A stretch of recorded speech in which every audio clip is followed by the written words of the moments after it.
Hi everyone. In the latest Windows 11 releases in version 25.2 and 24.2, when you launch the Task Manager, it duplicates the processes that uses a lot of your system resources. So let's see how you can fix this issue. To get started, simply open your browser and search for Wipe Tool GitHub. From the search results, go to this first web page. Scroll down the page and under Assets, download the first file. Once downloaded, extract the contents of the file.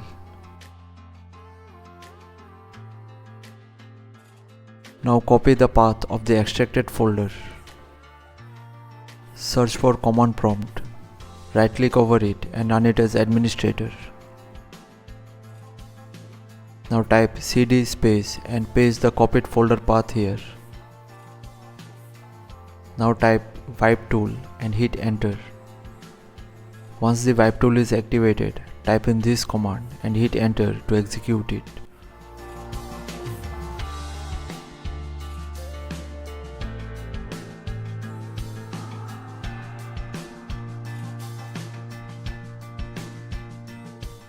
That's it, the job is done.